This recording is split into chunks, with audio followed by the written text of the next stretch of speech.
Nama saya Annalisa, biasa dikenal Ibu Kahar. Saya berasal dari Depok.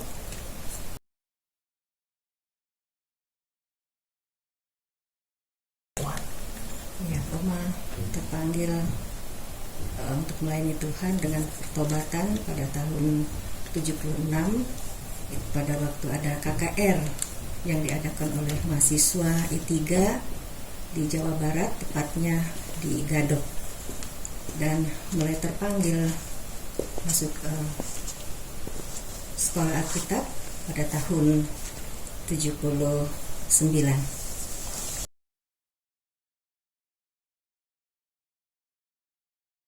Ya, mulai melayani di YPPII tahun 83 dan kemudian masuk di bidang misi. Setelah itu tahun 84 masuk di STT ATI. Pada waktu itu masih akademi, jadi kami pakai akademi ATI waktu itu tahun 84. Oma terpanggil tahun 83 itu, kemudian ayat firman Tuhan itu jelas dari Yohanes 15 ayat 16. Itu sebenarnya dilatar belakangi dengan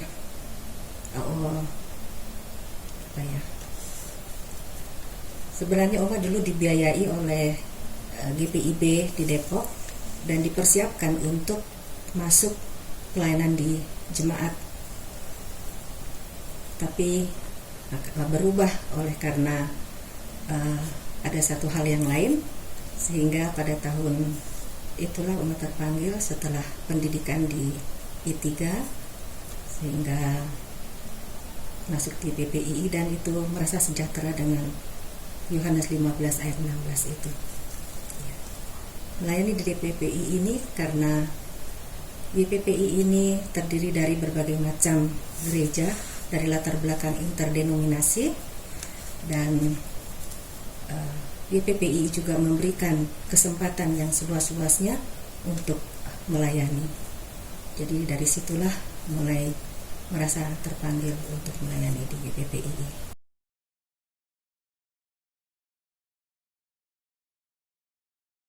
Melayani di YPPII, di tempat ini kita diajarkan untuk hidup beriman. Maka dengan demikian, hidup yang beriman itu adalah dengan memegang janji Tuhan dan perkatakanlah firman Tuhan itu, sehingga iman itulah yang timbul, yang pada akhirnya Tuhan nyatakan melalui iman itu apa yang kita imani itu maka terjadilah. Yang kedua, jangan kita lupa kepada saat teduh ya, Matius 6 ayat 33 bahwa,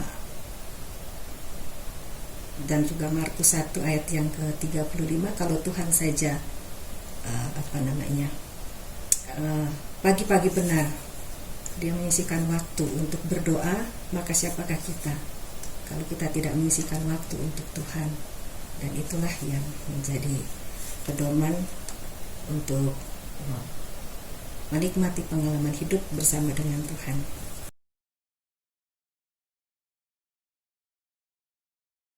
Ya, pengalaman pelayanan, karena dengan terpanggilnya ke tempat ini, Oma tidak dipanggil khusus pada satu bidang, seperti ada dosen tapi Oma meyakini bahwa Yohanes 15 ayat 16 itu mengizinkan kita berpikir bahwa pelayanan itu luas, jadi kita tidak berpikir pada satu bidang.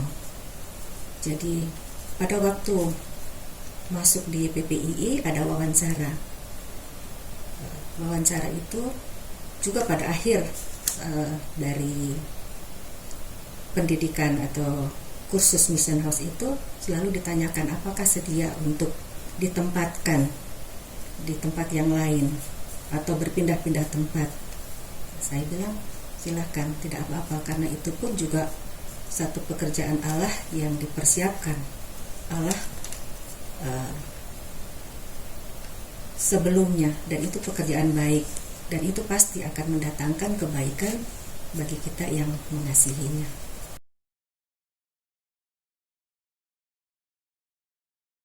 Ya, untuk kerinduan pribadi ya, kiranya api Injil itu terus menyala ya di hati Oma, karena memang kemanapun Oma pergi, tetap PI itu akan berjalan terus.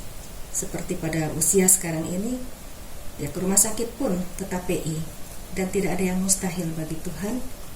Ada orang yang mau didoakan, bahkan ada orang yang mau menerima Tuhan Yesus. Itu di luar dugaan, karena itulah pelayanan yang sudah memang berkobar dalam hati dan tidak bisa dibendung. Jika siapapun yang ada di kiri kanan kita, ya itu oleh karena kobaran hati Injil itu tetap masih ada, dan Mama tahu itu bahwa itu tidak akan menjadi sia-sia ya. Dan untuk pelayanan ya bagi ke depan ya pasti kerinduan supaya sebanyak mungkin orang mendengar Injil Yesus Kristus ya.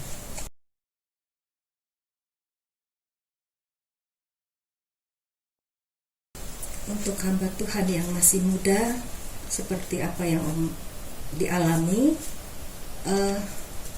karena berbagai macam pekerjaan yang dipercayakan di tempat ini, mengajar, kemudian di asrama, kemudian di keuangan, di perpustakaan, jadi berbagai macam diizinkan masuk dalam bidang-bidang itu. Sebagai orang muda pada waktu itu, saya berpikir bahwa jangan orang muda itu menjadi mundur sebelum maju, sebelum mencoba. Majulah, karena di sekitar kita pasti ada orang yang bisa ditanyai untuk kita belajar, untuk kita bisa berkembang. Yang penting dari kerendahan hati dan kejujuran lah, maka orang-orang muda itu bisa maju dan bisa berkembang. Tetap semangat, nggak usah malu.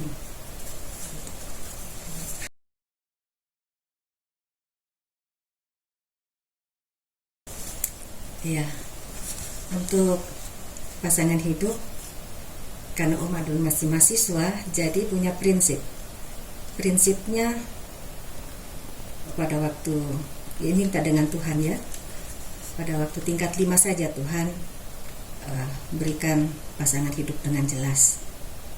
Yang kedua, karena masih mahasiswa tinggal di asrama, hidup dalam peraturan yang sudah ditentukan. Dan yang ketiga, tidak usahlah kirim surat, bicara saja secara langsung. Itu mau ya, supaya gentle ya. Ya, setelah itu ya 3 kriteria itu memang Tuhan penuhi. Dan setelah tingkat 5 baru Tuhan izinkan itu.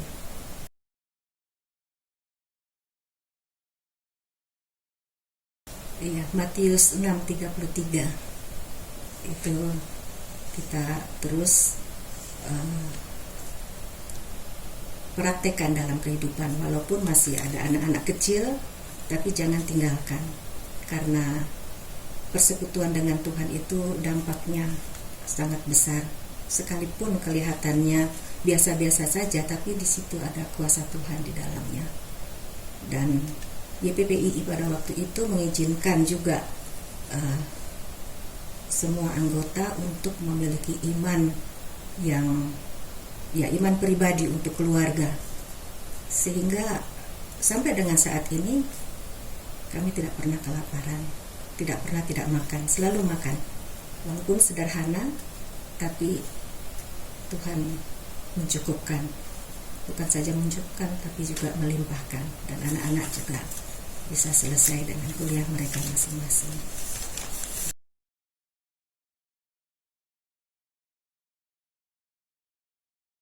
Iya, hidup beriman itu kita tidak boleh lupa dengan 4 tiang rohani yang ada di YPPI ini. Itu yang sudah diajarkan kepada kita dan itu amat sangat mendarah daging dengan kami. Masalah iman, masalah kesucian, masalah pengorbanan, dan juga masalah persekutuan ya.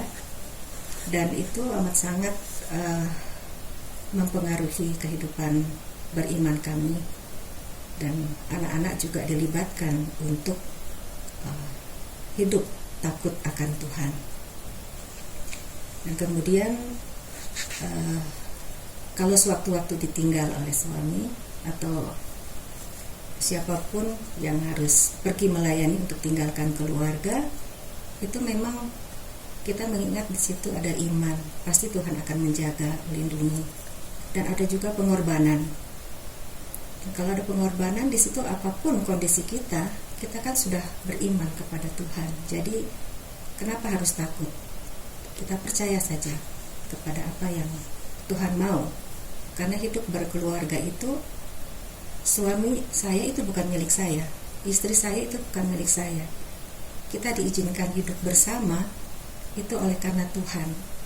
Dan sekarang komitmen sudah mau melayani Tuhan. Kalau secara mendadak suami harus atau istri harus pergi, direlakan saja. Tidak ada sesuatu yang memberatkan, karena itu sudah komitmen bersama.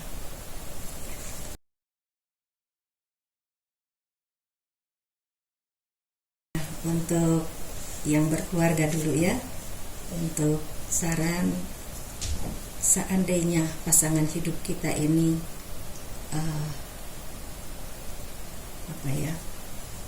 entah dia dalam pendidikan sama-sama teologi atau memang masuk dalam satu pelayanan, sebaiknya kebanyakan suami ini ya pulang ke pelayanan, istri juga mau ikut, sedangkan di rumah ada anak kecil. Jangan menganggap bahwa kita mengurus anak, mengurus rumah tangga itu bukan suatu pelayanan. Itu juga pelayanan. Kolose 3 ayat 13 ya, supaya ini jelas bagi saya sendiri pada waktu itu, bahwa segala sesuatu yang kita lakukan hendaknya itu kita mengerti bahwa itu adalah untuk Tuhan. Jadi bukan untuk siapa-siapa, itulah untuk Tuhan. Dan juga untuk yang mencari jodoh ya, jangan kita pasang persyaratan kepada Tuhan. Kalau kita mengerti Kejadian 2 ayat 18, Tuhan akan memberikan yang sepadan. Jadi jangan minta yang yang cakep, yang putih, yang ya segala macam ya, itu persyaratan-persyaratan yang kita lihat. Tapi mintalah yang sepadan. Kalau kita minta yang sepadan, maka Tuhan juga akan memberikan tepat pada waktunya. Pastinya kita berdoa. Ya, persyaratan yang seperti pemajukan tadi itu bukan persyaratan yang bagaimana ya, sepertinya ya pokoknya itu memang yang daripada Tuhan ya, tapi persyaratan hanya lokal saja begitu. Tapi kalau minta persyaratan yang macam-macam seperti itu, saya rasa kita tidak mengerti Kejadian 2 ayat 18 yang tidak sepadan gitu. Mintalah yang sepadan, maka Tuhan juga akan memberikan. Dan ya tepat.